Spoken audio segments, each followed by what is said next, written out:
On Christmas Day, my son whispered she better die soon. It'll be a relief. I decorated the tree, handed out the gifts, and the next morning, I hung a for sale sign on the gate in his name. I heard those words when I bent down to pick up a fallen ornament under the tree. My arthritic fingers fumbled with the delicate glass angel, the one my late husband bought our first Christmas together.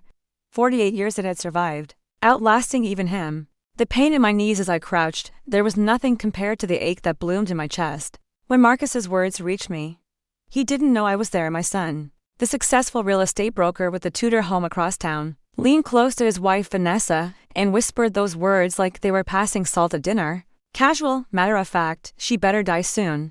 It'll be a relief. I stayed crouched there longer than my knees could bear, heart pounding in my ears, wondering if I'd misheard.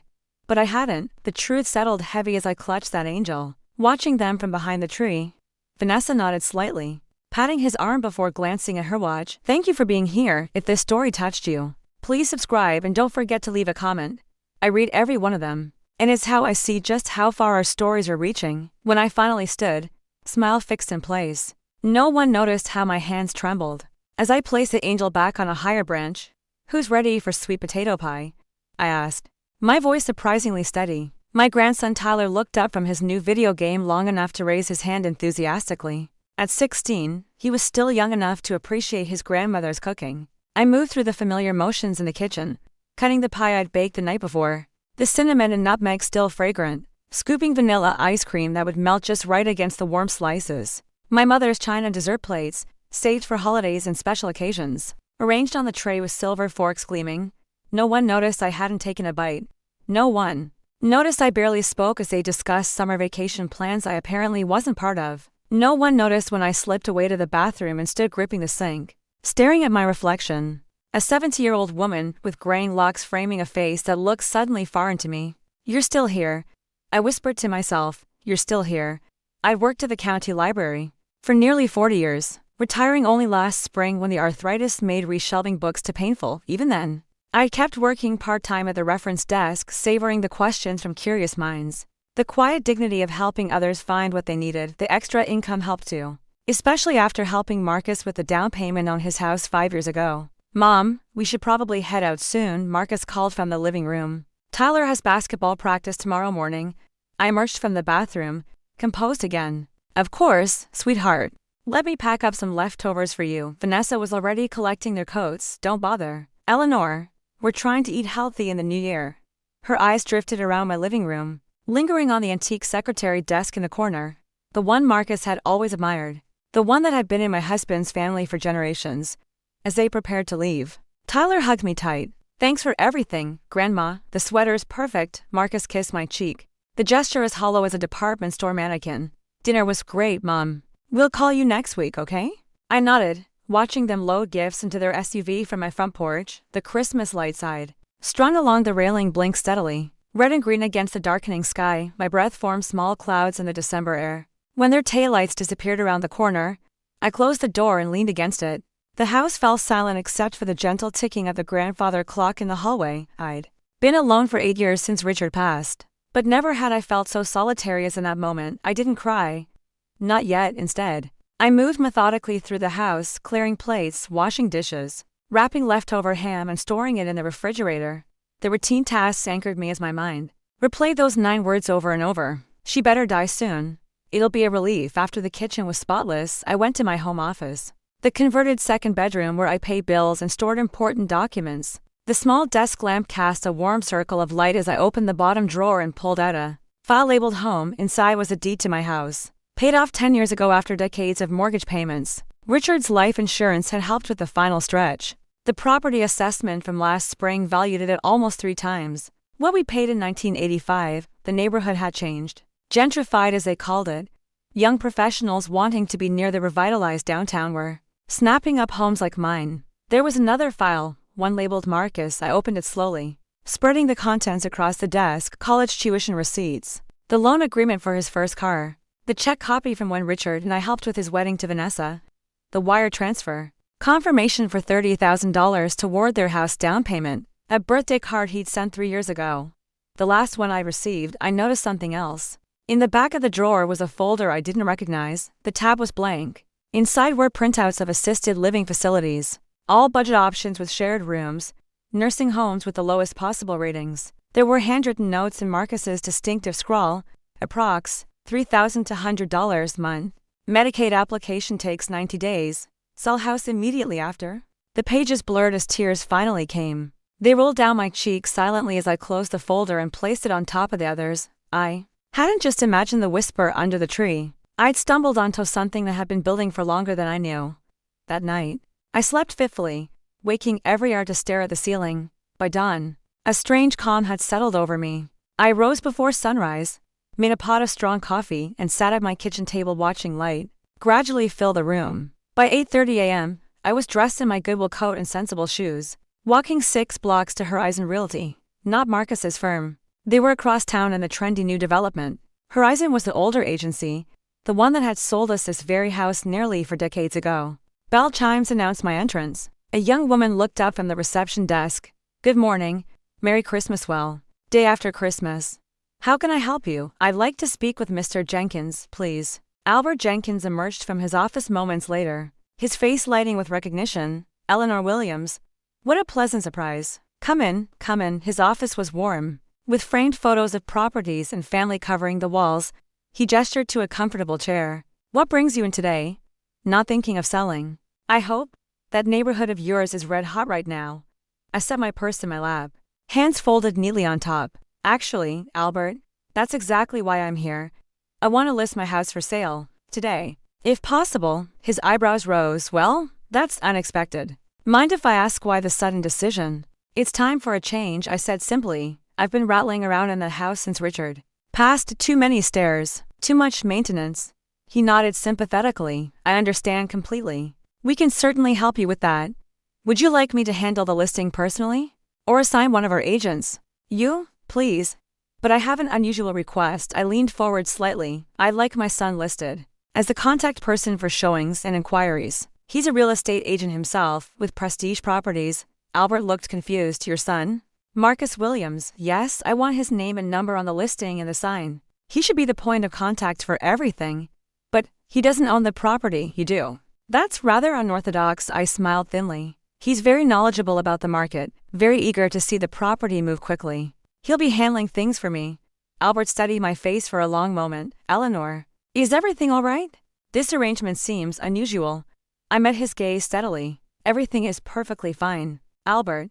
I know exactly what I'm doing. Eventually." He nodded, though doubt lingered in his eyes. "If you're sure, we'll need to prepare the paperwork. And I'll want to come by to take photos, assess the property value today," I said firmly. "I'd like to sign up today." By noon, Albert had visited my home, taken preliminary photos, and we'd signed the initial paperwork. The listing would go live in the system tomorrow, but the for sale sign, bearing Marcus's name and contact information, was planted firmly in my front yard. Before the winter sun began its early descent, I stood at my living room window watching as Albert drove away, the Christmas tree lights reflected in the glass, blending with my ghostly reflection. Behind me, decades of memories filled every corner of the home where I'd raised my son, loved my husband, built a life. "She better die soon," Marcus had whispered. I touched the cold window pane, my fingertips leaving small marks that quickly faded. "It'll be a relief," he'd said, but not for the reasons he thought. The phone call came at 6:17 p.m. I was sitting in my reading chair by the window, an untouched cup of chamomile tea cooling on the side table, when Marcus's name flashed across my cell phone screen. I watched it ring 3 times before answering. "Hello, Marcus, Mom." His voice was tight, higher than usual. "What the hell is going on? I've had 7 calls today about our house being for sale." I noted that not your house. "Our house?" As if he already counted my home among his possessions. "Yes," I said calmly. "I listed it yesterday, without talking to me, without." He stopped abruptly, and I could almost see him collecting himself, shifting tactics. His voice softened. "Mom, I'm concerned. This is a major decision. Are you feeling all right?" The genuine worry might have fooled me before yesterday. Now it sounded hollow, like an actor reading lines. "I'm perfectly fine, Marcus. Albert Jenkins at Horizon Realty is handling everything." "Horizon? Why not come to me? Real estate is literally my job, Mom. I could have gotten you a much better deal than whatever that dinosaur agency offered." I ran my finger along the arm of my chair, tracing the familiar pattern in the fabric. "Albert sold this house to your father and me in 1985. I trust him. But why is my name on the listing? My office has been flooded with calls. I thought you'd appreciate the commission, I said. Since you're so knowledgeable about the market, since you're so eager to see the property move. Quickly, silence stretched between us. When he spoke again, his voice had dropped to a careful, measured tone. Mom, I think we need to talk, face to face. I'm worried about you, these sudden decisions. It's not like you. I'm available now if you'd like to come over. I'll be there in 20 minutes. I hung up, without saying goodbye, and placed the phone on the side table. Then I went to my bedroom and opened the closet, pushing aside hangers until I reached the back corner. There, inside a garment bag that hadn't been unzipped in years, was Richard's old leather briefcase. The combination lock clicked open to our anniversary date. Inside, beneath papers yellowed with age, was a small voice recorder, a gift from the library staff when I began doing story hours for children. I checked that it still had battery life, pressed the record button, and slipped it into the pocket of my cardigan. Then I went to the kitchen and put on a fresh pot of coffee. Marcus would expect it. 18 minutes later, headlights swept across my living room as his car pulled into the driveway. I remained seated in my armchair, hands folded in my lap, as his key turned in the lock. The key I'd never asked him to return after Richard died. Mom, he called out, stepping into the entryway. In here, I answered. He appeared in the doorway, still in his work clothes, charcoal suit, blue tie loosened at the neck, his father's height but not his gentleness, not anymore. I made coffee, I said, gesturing toward the kitchen. I don't want coffee. I want to understand what's happening. He remained standing, looking down at me with a mixture of confusion and something else, calculation, perhaps. Are you having financial problems? Is that it? I shook my head. No. My pension and social security cover my needs. I still have most of Richard's life insurance money invested, then why sell? Why now with no discussion? And why put my name on the listing? I met his gaze steadily. I heard you yesterday. Under the Christmas tree, his expression didn't change, but something flickered behind his eyes. Heard what? You told Vanessa that I should die soon, that it would be a relief. The color drained from his face. For a moment, he looked so much like the boy who'd been caught stealing cookies before dinner that my heart ached with the memory. But this wasn't about cookies, Mom. I would never. Don't lie to me, Marcus, not now. My voice remained level. I also found the folder in my office, the one with the nursing home brochures, the notes about selling the house immediately after. He sank onto the couch across from me, running a hand over his face. You don't understand. Then explain it to me. He leaned forward, elbows on his knees. It wasn't like that. We were just planning, being prepared, responsible. For my death, for your care, he countered quickly. You're getting older. You live alone. What if something happened? What if you fell and couldn't reach the phone? What if I just kept living? I interrupted. What if I stayed healthy and independent for another decade? Would that be inconvenient for your plans? His jaw tightened. That's not fair. No, it isn't. I reached for my cold tea. More for something to do with my hands than from any desire to drink it. Life rarely is. Look, what you think you heard? It wasn't what it sounded like. Vanessa and I were talking about her mother. Not you. Francine has stage 4 lung cancer. The treatments aren't working. It's been hard watching her suffer. The lie hung in the air between us, breathtaking in its audacity. Vanessa's mother had moved to Arizona 3 years ago. We received a Christmas card from her just last week, showing her beaming beside a cactus, looking healthier than I did. Is that the story you're going with? His expression hardened. It's the truth.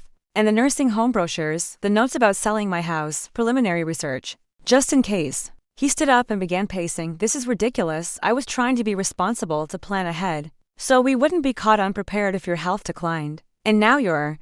What? Punishing me by putting my professional reputation on the line. Having my name associated with a property I don't even own. I sipped my tea, grimacing at its coldness. You seemed very interested in this property yesterday. Very eager to see it change hands after my passing. Mom, stop it. His voice rose slightly. This isn't like you. You've always been reasonable, sensible. Yes, I have. I set down my cup. Which is why I'm selling the house now, while I still can, rather than waiting for you to handle it after I'm gone.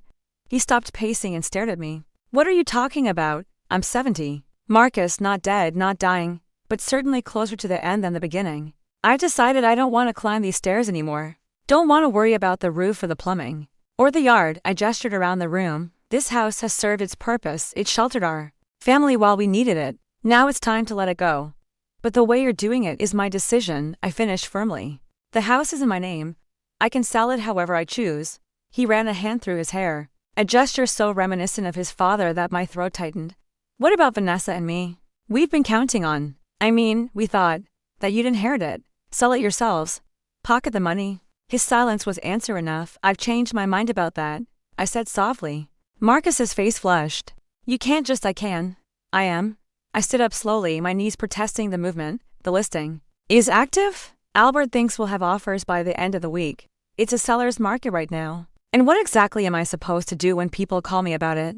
When my colleagues ask why my mother's house is being sold through a competing agency with my name on the sign, I shrugged slightly. That's your problem to solve. You're the real estate expert. Something shifted in his expression then, a hardening, a calculation. He stepped closer to me, lowering his voice. Mom, I'm genuinely concerned about your mental state. These rash decisions, these accusations, it's not like you. Maybe we should see Dr. Brennan together. Get you evaluated. The threat was thinly veiled. Get me declared incompetent. Take control of my decisions, my property, my life. That won't be necessary, I said calmly. I had my annual physical 3 weeks ago. Dr. Brennan found me to be in excellent health, cognitively and otherwise. She noted it specifically in my chart. His jaw worked silently for a moment. People your age can decline rapidly. People my age can also recognize when they're being manipulated. I moved toward the entryway, a clear indication that our conversation was ending. I'd like you to leave now, Marcus. We're not done discussing this. Yes, we are for tonight. At least. He grabbed his coat from the hook by the door, movements sharp with anger. This is a mistake, Mom. A big one. Once you sell this house, there's no going back. I'm well aware of that. He paused with his hand on the doorknob, turning back to look at me. Something vulnerable flickered across his face, a glimpse of the boy he'd been, the son I'd raised with such hope and love. Where will you even go? He asked, his voice softer now. I haven't decided yet. This wasn't entirely true. I had ideas forming, plans taking shape. But they weren't for him to know, not yet. He shook his head. This isn't right. None of it. After he left, I locked the door behind him, something I rarely did when he was expected to return. Then I reached into my cardigan pocket and stopped the voice recorder. The red light blinked off. I replayed the conversation, listening to Marcus's denials, his attempts at gaslighting me, his thinly veiled threat about having me evaluated. The evidence was there now. Preserved in his own words, I wasn't naive. I knew this was just the beginning of the battle, not the end. Marcus wouldn't give up easily, especially with the potential inheritance slipping through his fingers. But I'd taken the first step toward reclaiming my life, my choices, my dignity. That night, I sat at my kitchen table with a legal pad, making lists, things to keep, things to sell, things to donate, people to contact, accounts to update, documents to gather. By midnight, I had the skeleton of a plan. I looked up the number for Michelle Thompson, a young attorney who'd helped organize a will-writing workshop at the library last year. I'd call her tomorrow, first thing. The house felt different that night as I moved through my bedtime routine, not smaller or larger, just impermanent, a way station rather than a final destination. I'd lived here for nearly 4 decades, raised a family within these walls.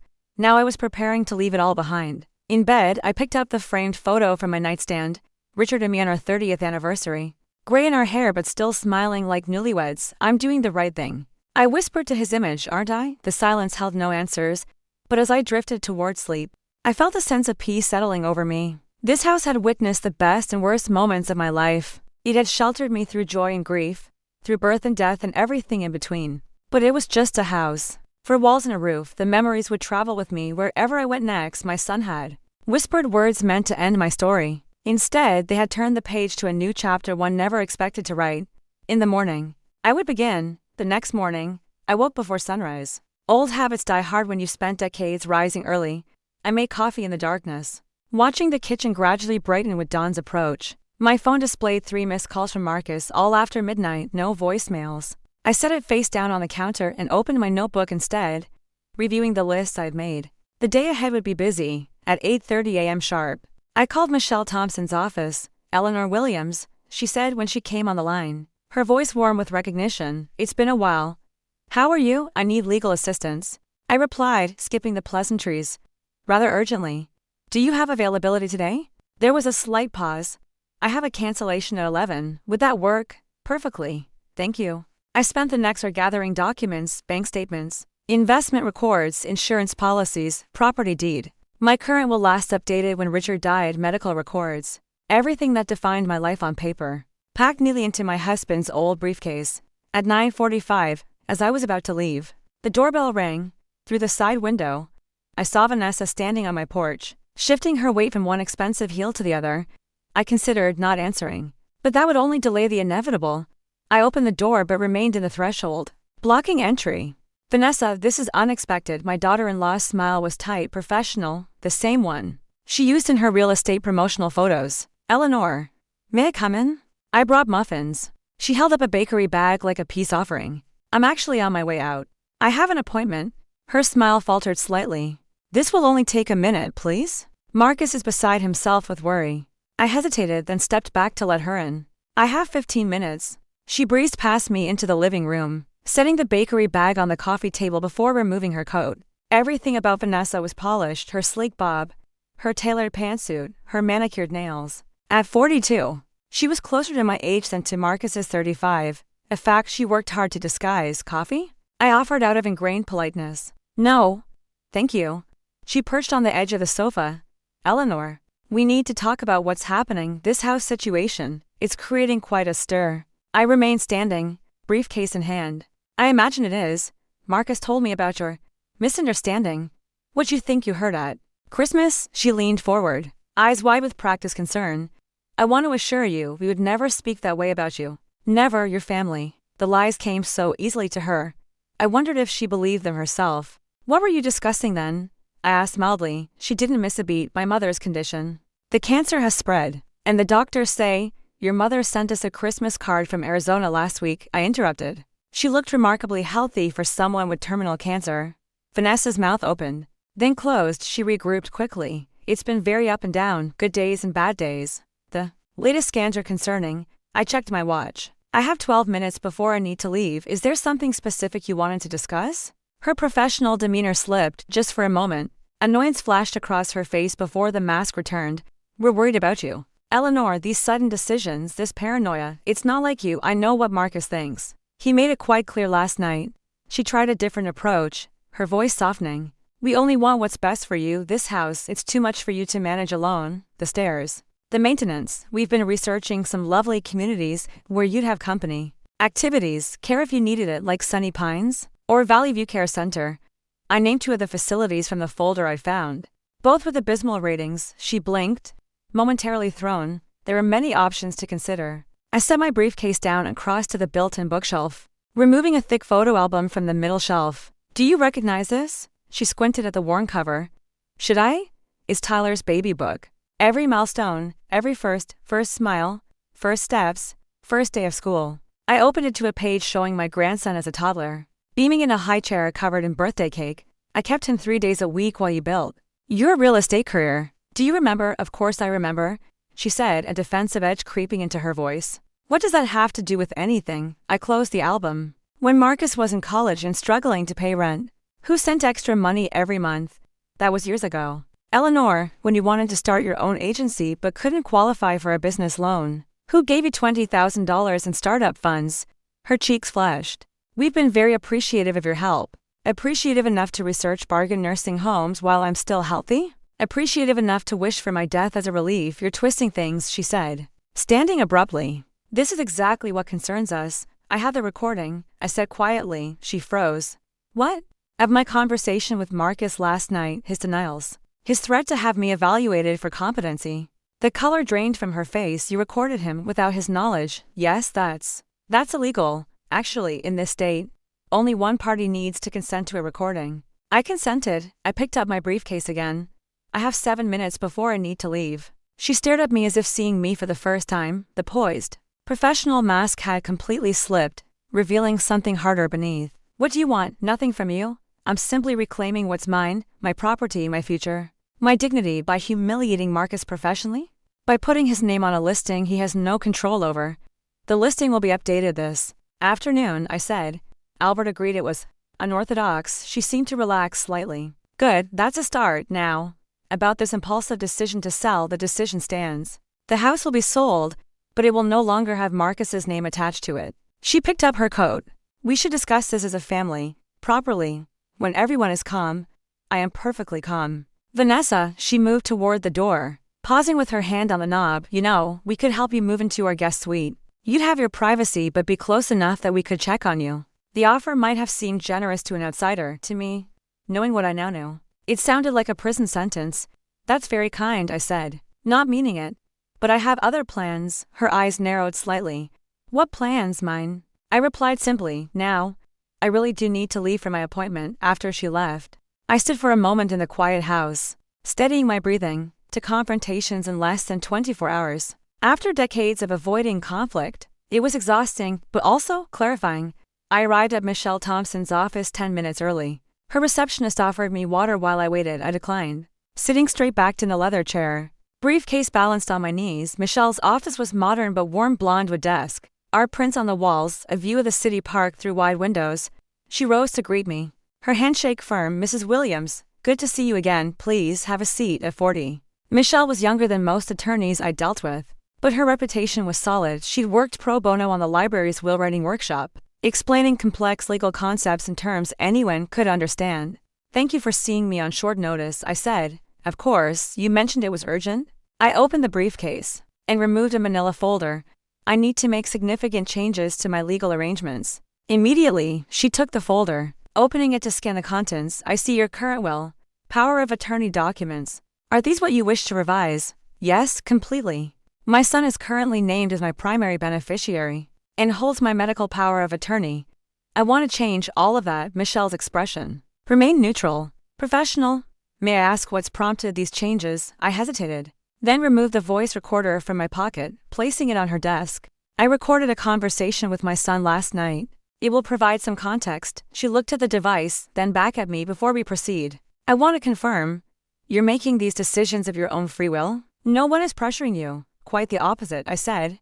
I'm finally acting without pressure. She nodded, pressing play on the recorder. We sat in silence as Marcus's voice filled the room, denying what I'd heard, threatening to have me evaluated. His anger when confronted with the truth. When it ended, Michelle's expression had shifted subtly, a tightening around her eyes, a slight downturn of her mouth. I see, she said quietly. And you mentioned you're selling your house. Yes. The listing went active yesterday. She made a note on her legal pad. Mrs. Williams, given what I've just heard, I think we should take comprehensive measures to protect you and your assets. For the next hour, we worked through a detailed plan, revoking Marcus's power of attorney, creating a new healthcare directive, updating my will to remove him as beneficiary, establishing a trust for Tyler that would only activate when he turned 25, bypassing his parents' control. What about the proceeds from your home sale? Michelle asked. That could be a substantial sum. I've been thinking about this since Christmas night. I want to establish a foundation, the Eleanor and Richard Williams Fund for Elder Independence, to help older adults who need support remaining in their homes or finding appropriate housing of their choice. A small smile tugged at Michelle's lips. That's perfect, actually. Can it be done quickly? Yes, we can expedite the process. She tapped her pen against her notepad. There's something else we should address. Given your son's comments about having you evaluated, we should document your current cognitive status. My doctor just gave me a clean bill of health 3 weeks ago. That's excellent, but I recommend a more comprehensive assessment specifically for cognitive function. Having that documentation could be crucial if there's any attempt to challenge your competency. The suggestion sent a chill through me, that my own son might try to have me declared incompetent, but Michelle was right. I needed to be prepared. Set it up, please. By the time I left her office 2 hours later, a weight had lifted from my shoulders. The legal machinery was in motion. My assets would be protected. My wishes would be honored. My future would be my own. I stopped at the bank on my way home, closing joint accounts and opening new ones solely in my name. The manager raised an eyebrow when I explained I wanted to remove my son's access to my safety deposit box, but she processed the request without comment. At home, one found 3 more missed calls. From Marcus and a text from Tyler. Grandma, are you okay? Dad is acting weird. Call me, I texted back. I'm fine, sweetheart. Having dinner at home tonight if you'd like to join me. His response came immediately. Be there at 6. Can I bring anything? Just yourself, I replied. I spent the afternoon sorting through closets, making piles for donation. The process was therapeutic, examining each item, deciding what still served a purpose in my life and what could be released. Richard's clothes had been donated years ago, but I found his old cardigan in the back of my closet, still faintly holding his scent, that I would keep at 5:30. I started dinner, nothing fancy, just baked chicken, rice, and green beans. The familiar rhythms of cooking settled my nerves. Tyler arrived promptly at 6, letting himself in with the key I'd given him when he started high school. at 16. He was already taller than me, with his grandfather's gentle eyes. "Hey, Grandma," he said, giving me a quick hug before settling at the kitchen counter. "Something smells good." We chatted about normal things, his basketball prospects, a history paper he was struggling with, a girl he mentioned with careful casualness. I didn't bring up the house or Marcus, and for a while, it felt like any other evening visit until he set down his fork halfway through dinner and looked at me directly. "Dad says you're selling the house because you're confused. Mom says we need to be patient with you." He made air quotes around the word. "What's really going on?" I studied my grandson's face. The openness there, the genuine concern. Tyler had always been perceptive. I decided he deserved honesty. "I'm selling the house because it's time for a change. And because I discovered some things that made me reconsider my plans for the future." "What things?" I hesitated. Not wanting to damage his relationship with his parents. Adult things, decisions about my care and my property that were being made without my input. He nodded slowly. "They talk about you sometimes when they think I'm not listening. About what they'll do with this house when the time comes. It always seemed, I don't know, cold." My heart ached at his perception. "I'm sorry you heard that." "Don't be. I'm glad you're doing what you want." He pushed a green bean around his plate. "Where will you go?" "I haven't decided yet. Somewhere smaller, easier to manage. Will it be far?" I reached across the table to cover his hand with mine. "Not too far. Never too far from you." After dinner, as Tyler was leaving, he paused at the door. "Grandma? Whatever happens with the house and everything, I'm on your side." I hugged him tightly, this child who saw more clearly than his parents ever had. "I know, sweetheart, I know." That night, I sat at my kitchen table with a cup of tea, mentally retracing the day's events in just 24 hours. I had begun dismantling the life Marcus and Vanessa thought they controlled. There would be consequences, of course, anger, accusations, perhaps even legal challenges. But for the first time since overhearing those devastating words under the Christmas tree, I felt something like peace, not happiness. The wound was still too fresh for that, but a quiet certainty that I was reclaiming what was mine. My life, my choices, my future. Outside, a light snow began to fall, dusting the for sale sign at the edge of my yard.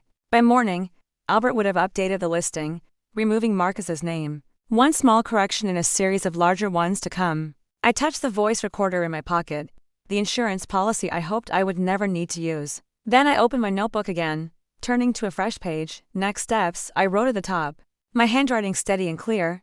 5 days after listing my house, Albert Jenkins called with news. 3 offers. "Eleanor, all above asking price." His voice carried the pleased tone of someone delivering exactly what they promised. "One's all cash, no contingencies. They're willing to close in 30 days or on your timeline." I sat at my kitchen table, a cup of cooling tea beside the notepad where I'd been making lists of apartments to view. "That's quick." "Like I said, it's a hot market. Your location, the historical character of the home, people are scrambling for properties like yours." He paused. "You sure about this? Once we accept an offer, there's no turning back, I'm sure," I said, surprising myself with how firmly I meant it. "The cash offer sounds best. Less chance of complications." "My thoughts exactly. I'll send over the paperwork this afternoon." I hung up and stared out the window at the Japanese maple Richard had planted 30 years ago. Its branches were bare now, winter stripped, waiting for spring's signal to begin again. I wouldn't be here to see it bloom. The thought brought a pang, but not regret, not anymore. My phone buzzed. With a text, Marcus again, the 5th in 3 days. "Mom, we need to talk. Vanessa and I are coming over at 7. Important, no question, no request for permission, just an announcement." As if my time and space were his to claim, I didn't respond. At 6:45, I put on a pot of coffee. Not for hospitality's sake, but because I needed the fortification. I'd spent the day at the neuropsychologist's office Michelle had recommended. Undergoing a battery of cognitive tests, my brain felt wrung out. But the preliminary results had been clear. I was sharp as ever. No signs of cognitive decline. The doorbell rang at 7:02. I took my time answering, steeling myself for whatever was coming. Marcus and Vanessa stood on the porch, both in work clothes. Marcus held a thick folder. Vanessa's smile was firmly in place, professional and cold. "Come in," I said, stepping aside. They settled in the living room, Marcus in Richard's old armchair. Vanessa perched on the edge of the sofa, back straight as a schoolteacher's ruler. "Coffee?" I offered, more out of habit than hospitality. "No, thanks," Marcus said. "Mom, we need to talk about what's happening." I sat in my reading chair, hands folded in my lap. "I'm listening." He opened the folder, pulling out a stack of glossy printouts. "We've been looking at some options for you, Senior." Communities, really nice ones. Vanessa nodded eagerly. Beautiful places, Eleanor, activities, dining rooms, transportation services. I said nothing, watching as Marcus spread the brochures on the coffee table. Luxury retirement communities, all with tasteful names like Sunset Gardens and Golden Horizons, not the budget facilities. From his secret folder, "This one's only 20 minutes from our house," he continued, tapping a photo of a Spanish-style complex, private apartments, but staff available 24/7s. They even have a library on site. The bait, designed to tempt the former librarian. I wondered if they'd rehearse this pitch. "Looks expensive," I said mildly. "That's the thing, Mom." Marcus leaned forward, elbows on his knees. "We've worked out the numbers. If you sell this house, the proceeds would cover the buy-in fee and monthly costs for years. Decades. Probably." "I see," I said. "And what happens to the rest?" He blinked. "The rest of the money from the house sale. After the retirement community fees." A quick glance passed between them. "Well, it would be managed for your future needs." "Managed by whom?" Marcus shifted in his seat. "I'd help, of course. Set up accounts, make sure everything's taken care of." The same son who'd whispered about my death being a relief. The same son who'd planned to sell my house out from under me. Now he wanted to manage my money. "That's very thoughtful," I said, keeping my voice neutral. "But I've already accepted an offer on the house and I have other plans for the proceeds." Vanessa's smile tightened. "What plans?" "Personal ones." Marcus closed the folder with more force than necessary. "Mom, this is ridiculous. You're making rash decisions without consulting anyone. Selling the house, cutting me out of the loop." "I'm consulting plenty of people," I interrupted. "My attorney, my financial advisor, my doctor, who, by the way, completed a full cognitive assessment today. I'm happy to share the results if you're concerned about my capacity to make decisions." His face flushed. "That's not what I meant, isn't it?" I held his gaze. "You threatened to have me evaluated for competency 5 days ago, Marcus. Did you think I'd forgotten?" Vanessa jumped in, her voice honeyed. "Eleanor, we're just concerned. These sudden changes. It's not like you. Perhaps you never really knew what I was like," I said quietly. "Or perhaps I'm finally becoming who I should have been all along." Marcus stood abruptly. "This is getting us nowhere. You need to reconsider the retirement community option. It's a sensible choice." "No, it isn't. Not for me." "Then what is your plan?" he demanded. "Where will you go? How will you manage?" I smiled slightly. "I've managed for 70 years, Marcus. I'll continue doing so." Vanessa tried a different approach. "What about Tyler? He's devastated about the house being sold. All his memories are here." The manipulation was so transparent it almost made me laugh. "Tyler had been nothing but supportive." "Tyler and I have discussed it," I said. "He understands." "Look," Marcus said, his patience visibly thinning, "we're trying to help you. Why are you fighting us on this?" "Because your help comes with conditions I'm not willing to accept." He raked a hand through his hair, frustration building. "What conditions? What are you talking about?" "The condition that I disappear into a facility where I won't inconvenience you. The condition that you control my assets. The condition that I fade away quietly until my death brings the relief you're waiting for." The words hung in the air between us. Vanessa's mask slipped entirely, shock and calculation replacing her practiced concern. Marcus stared at me as if I'd suddenly started speaking a language he didn't understand. "I heard you," I said softly, "under the Christmas tree. I know what you really think of me. I know what you've been planning. And I'm making different plans." He opened his mouth, closed it, then tried again. "Mom, I think you should leave now," I said, rising from my chair. "Both of you." They gathered their things in strained silence. At the door, Marcus turned back. "This isn't over. We're still family." I looked at my son, this stranger wearing the face of the boy I'd raised, and felt a curious mix of grief and relief. "Yes," I said, "we are. But family doesn't mean what you think it means. It's not ownership. It's not control. It's love and respect. When you remember that, we can talk again." After they left, I locked the door and leaned against it, legs suddenly weak. The confrontation had drained me. But underneath the exhaustion was something stronger, a resolve, hardening like cement. I returned to my kitchen table and the apartment listings I'd been researching. But my gaze kept drifting to another piece of paper. A property listing Albert had included almost as an afterthought. A small cottage near the lake, 15 miles outside town to remote. He'd said, not suitable for a woman my age living alone. But I kept coming back to it. 1 floor. No stairs. A small garden. Walking distance to a village with a post office and grocery store. Far enough from Marcus and Vanessa to establish boundaries. Close enough to still see Tyler regularly. I picked up the phone and dialed Albert's number. "The lake cottage," I said when he answered. It's still available, the fixer-upper." Yes, but Eleanor, I don't think I'd like to see it tomorrow. A pause. Are you sure? It needs work. I looked around my too large house, filled with memories both sweet and bitter. I'm sure. Sometimes starting over requires a little work. The lake cottage was nothing like my house in town. Small, weathered with faded blue shutters and a stone path leading to the front door. Albert's description of fixer-upper had been generous. The roof needed work. The kitchen dated back to the 1970s. And the plumbing made ominous sounds when I turned on the faucet. I loved it immediately. It's got good bones, the listing agent said, misreading my silence as hesitation. Previous owner was an artist. Lived here 30 years before passing. Family's motivated to sell. I walked through the rooms again, feeling the solid wood floors beneath my feet. The main living area faced the lake. Windows framing water and sky like a painting. A small deck extended from the back, just large enough for a chair and table. How close is the nearest neighbor? I asked. Quarter mile that way, she pointed north. Retired couple. Only here summers. Half-mile south is a writer. Keeps to himself. Nearest store is 2 miles in. The village perfect. Not isolated but private. Room to breathe. I'll take it, I said. The agent blinked. Don't you want to think about it? Maybe bring your family to see it. No, I said firmly. I know what I want. 3 weeks later, I sat in Michelle Thompson's office, signing the closing documents for both properties, the sale of my house and the purchase of the cottage. The timing had worked perfectly. The buyers of my house had agreed to a 60-day closing, giving me time to prepare the cottage.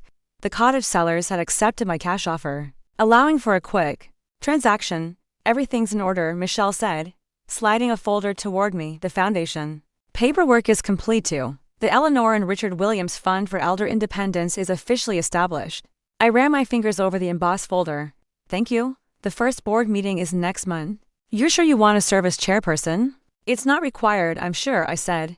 I want to be involved in how the money is used. She nodded approvingly. The trust for Tyler is set up as well. He'll have access to funds for education immediately, with the full amount available when he turns 25, and Marcus can't touch it. No. You're the trustee until your death or incapacity, at which point the bank takes over as institutional trustee. Your son has no legal access. She hesitated. He hasn't attempted to contact me about any of this? Not yet, but he will. As if on cue, my phone buzzed with a text. Marcus again. Heard you're closing today. We need to talk about this. Call me. I put the phone away without responding. There would be time for that conversation later. On my terms. What's next? Michelle asked as we finished the paperwork. I smiled, feeling lighter than I had in months. Painting. The cottage needs a fresh start. The next 3 weeks passed in a blur of activity. I hired contractors for the essential repairs. Roof, plumbing, electrical. Everything else I decided to tackle myself, or with help from unexpected quarters. Tyler showed up the weekend after closing, work gloves in hand. Dad said you bought some rundown shack by the lake. Thought you might need help. I hugged him tightly. Your timing is perfect. The kitchen cabinets need sanding. He looked around, taking in the cottage with teenage directness. It's small. Yes, I agreed. Just right for one person. It's actually kinda cool, he admitted, stepping onto the back deck to look at the lake. Peaceful. We spent the day working side by side, sanding cabinets and applying primer. He didn't mention his parents, and I didn't ask when he left that evening, covered in dust and paint flecks. He promised to return the following weekend. Bring a swimsuit next time, I said. The water should be warm enough. By then, the cottage transformed gradually. Pale yellow paint brightened the kitchen. New hardware replaced tarnished knobs and handles. The deck got a fresh coat of sealer. I kept the original wood floors, just cleaning and polishing them until they glowed with amber warmth. I brought very little from my old house. My bed, a comfortable reading chair, essential kitchen items, and a few treasured photographs. The rest went to various destinations, some to auction, some to charity, some to storage until I decided their fate. The Tuesday before my final move, Michelle called. Marcus contacted me, she said without preamble. He's asking about the will, and the house proceeds. My heart thumped painfully, but I kept my voice steady. What did you tell him? Only what I'm legally permitted to. That you've made changes to your estate planning and that the documents are confidential. He wasn't pleased. I imagine not. Eleanor. Her voice softened slightly. He mentioned having you evaluated for competency. It was phrased as concern, but the implication was clear. I have the neuropsychologist's report, I reminded her, and my regular doctor's assessment. Yes, and I referenced those. Just be prepared. He may not give up easily. After we hung up, I stood on the cottage deck, watching light play across the lake's surface. Wind rippled the water, creating patterns that formed and dissolved in endless variation, nature's reminder that nothing stays the same, everything changes, whether we resist or embrace the transformation. The next morning, as I packed the last few items from my bedroom, the doorbell rang. I wasn't expecting anyone, and Tyler was in school. Caution made me check the peephole before opening the door. Marcus stood on the porch, alone, no folder of retirement brochures this time. No Vanessa with her practiced smile. Just my son, looking somehow older than he had a month ago. I opened the door but remained in the threshold. Marcus, Mom. He glanced past me at the boxes stacked in the hallway. Can I come in? I hesitated, then stepped aside. Briefly, I have movers coming in an hour. He entered slowly, taking in the half-empty house. So it's really happening? Yes. He turned to face me. Why didn't you tell me about this cottage? Why all the secrecy after what I heard at Christmas? After finding your nursing home research, would you have trusted me? His expression tightened. That's not fair, isn't it? I moved past him into the kitchen, putting the counter between us. Old habits of seeking barriers when feeling vulnerable. What did you want to discuss, Marcus? He ran a hand through his hair. That familiar gesture that still reminded me painfully of Richard. I talked to your attorney. She wouldn't tell me anything, said it was confidential. That's correct, Mom. What have you done with the house money, with your will? I deserve to know. No, I said quietly. You don't. Not anymore. His face flushed. I'm your son. Your only child, yes? And I loved you enough to give you life, raise you, support your dreams. But that doesn't entitle you to control my choices or claim my assets. Is that what you think? That I just want your money? Hurt flashed across his face, so convincing I almost wavered, almost. I think you wanted me tittied away where I wouldn't interfere with your plans. I think you saw my house, my savings, as resources to be managed, preferably by you. That's not true, he insisted, but his eyes slid away from mine. I was worried about you living alone in this big house. I wanted you safe, in a bargain nursing home, while you sold my house and kept the proceeds. He had no answer for that. I sighed, suddenly tired of the confrontation. The house money is going to a foundation to help elderly people maintain their independence. Your name has been removed from my will. Tyler will be provided for through a trust when he's older. That's all you need to know. You can't just, I can. I have. I checked my watch. The movers will be here soon. I need to finish packing. He stared at me, a complex mix of emotions crossing his face, anger, disbelief, and something that might have been respect. This cottage, is it at least decent, safe? Yes, it's perfect for me. He nodded slowly. Can I have the address in case of emergency? I considered refusing, but relented. I'll text it to you, but I won't have visitors without advance notice. My home, my rules, and Tyler. Can he visit? Tyler is always welcome. He's already helped me paint the kitchen. Something like hurt flickered in his eyes. He didn't mention that. Perhaps you should talk to your son more, I suggested. Listen to him, really listen. The movers arrived then, ending our conversation. Marcus left without further argument, pausing at the door to look back at the house that had been his childhood home. I never meant to hurt you, he said quietly. I nodded, acknowledging the words without accepting them as absolution. Goodbye? Marcus, as his car pulled away, I turned to face the empty rooms one last time. So many memories held within these walls, joyful, painful, mundane, extraordinary. But they were just walls. The memories would travel with me. By sunset, I was sitting on my new deck at the cottage, watching colors blaze across the lake. A cup of tea steamed beside me. The house behind me was small, imperfect, still partially unpacked. It was exactly where I needed to be. 6 months after moving to the cottage, I celebrated my 71st birthday with a small gathering on my deck.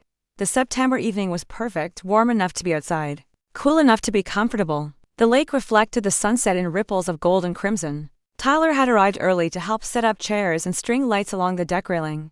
Now he sat with his girlfriend Emma, their heads bent close together, occasionally breaking into laughter. My neighbor from down the shore, Judith, the retired professor who'd become an unexpected friend, was deep in conversation with Michelle Thompson about local politics. Albert Jenkins and his wife sipped wine near the steps, admiring the garden I planted in spring. More cake, anyone? I offered, lifting the half-empty plate. I shouldn't, Judith said, patting her midsection. But it's your birthday. So propriety be damned. Michelle raised her glass to Eleanor, who reminds us all that 71 can be a beginning, not just a continuation. They toasted, glasses catching the last sunlight. I felt a fullness in my chest that wasn't quite happiness. It was more substantial than that, contentment, perhaps, or simply the recognition that I was exactly where I needed to be. Tyler caught my eye across the deck and raised his soda can in a private salute. We've grown closer since my move, his weekend visits becoming a regular fixture in both our lives. He'd helped paint every room in the cottage, learned to kayak on the lake, and sometimes brought homework to spread across my kitchen table, claiming he could concentrate better here than at home. The gatherings broke up as darkness fell. Neighbors departed first, then Albert and his wife, and finally Michelle, who hugged me tightly before leaving. "I've never been prouder of a client," she whispered. "You've created something remarkable after everyone left." Tyler and Emma helped clean up, storing leftover food and collecting glasses. "Dad called again today," Tyler said casually as he rinsed plates.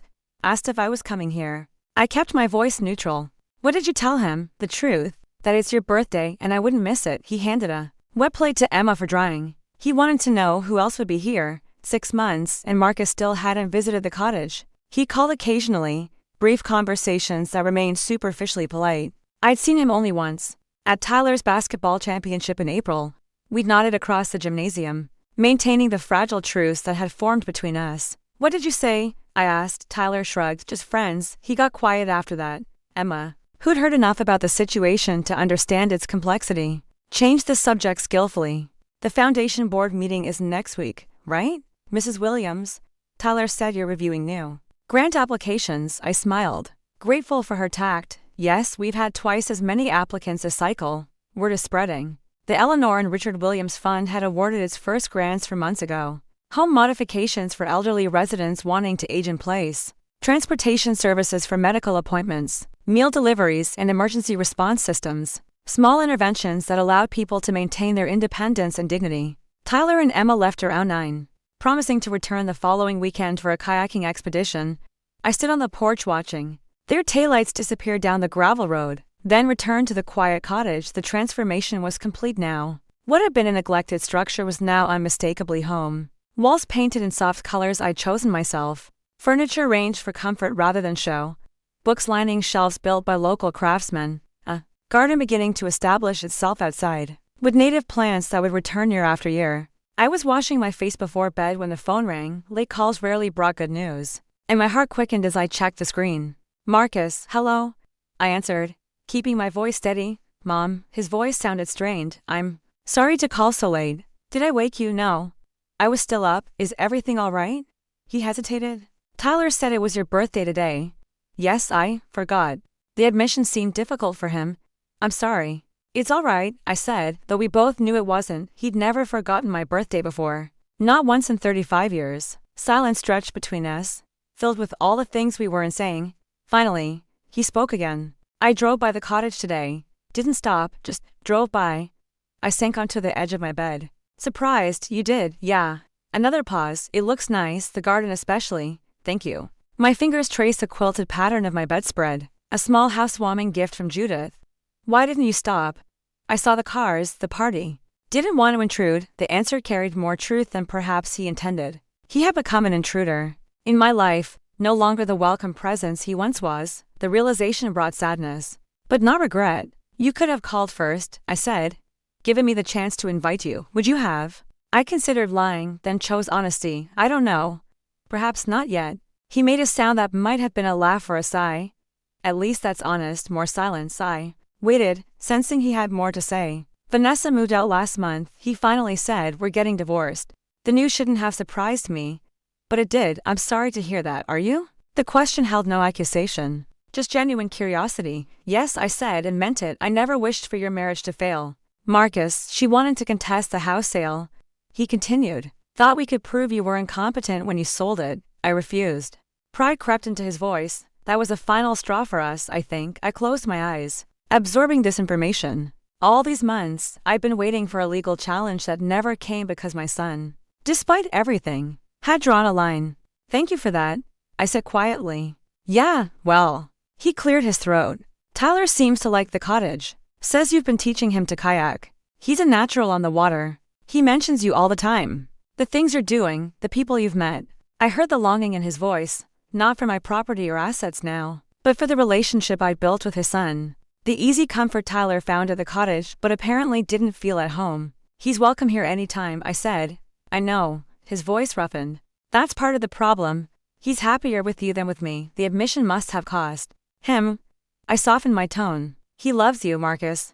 But he's 16, he needs space to figure out who he is. Away from parental expectations, like you did. A hint of the old bitterness crept back in. Running away to that cottage, I didn't run away. I corrected gently, I moved forward. There's a difference. Another long silence. When he spoke again, his voice had changed, uncertainty replacing defensiveness. The foundation. Tyler mentioned it's doing well. Yes, we've helped 28 people so far. That's good, Mom. Really good. Something had shifted in the conversation.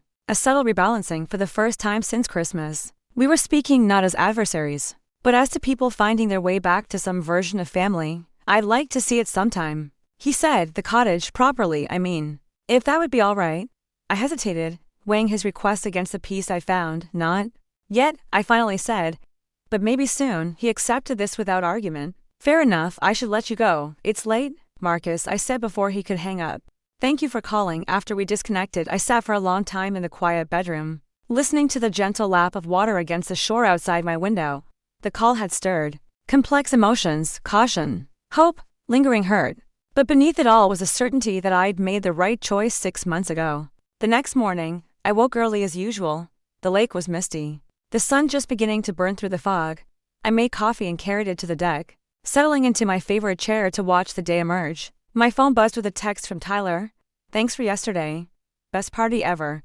See you Saturday. I smiled, typing back a quick reply. Then I opened my email to find a message from Michelle with the agenda for next week's foundation board meeting.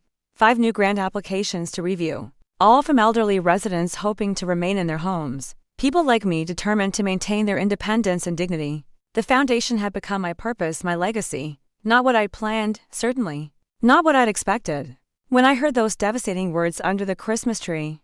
But something meaningful had emerged from that moment of heartbreak, something that would outlast me, that would help others long after I was gone. The garden needed watering before the day grew too warm. I finished my coffee and picked out the watering can, moving slowly among the plants I'd nurtured from seedlings. Hostas unfurled their broad leaves and the shade, black-eyed Susans prepared to bloom in sunny patches. A clematis vine climbed steadily up the trellis I'd installed in spring. Growth takes time, I thought, and patience and the right conditions. Perhaps that was true for relationships as well. Marcus and I might never fully repair what had broken between us. Too much had been revealed. Too many harsh truths exposed. But the call last night suggested the possibility of something new growing in its place. Not the unquestioning mother-son bond of before, but something more balanced, more honest. Time would tell. In the meantime, I had created this life for myself, this cottage, this garden, this community of friends, this foundation that bore my name in Richards. I had reclaimed my narrative after nearly losing it to someone else's plans. I finished watering and returned to the deck. The mist had burned away completely now, revealing the lake in all its morning glory. A pair of loons called to each other across the water, their hunting cries echoing against the far shore. Next week, I'd chair the foundation meeting. The weekend after, Tyler and Emma would return for kayaking. Judith had invited me to a book club meeting on Thursday. My calendar, once empty except for family obligations, now filled with engagements of my choosing. From my desk inside, I retrieved the voice recorder, the small device that had captured Marcus's denials and threats 6 months ago. I hadn't needed to use it as evidence, though its existence had given me courage in those uncertain days. I walked to the end of my small dock and stood looking out over the water. Then I removed the batteries from the recorder and slipped them into my pocket.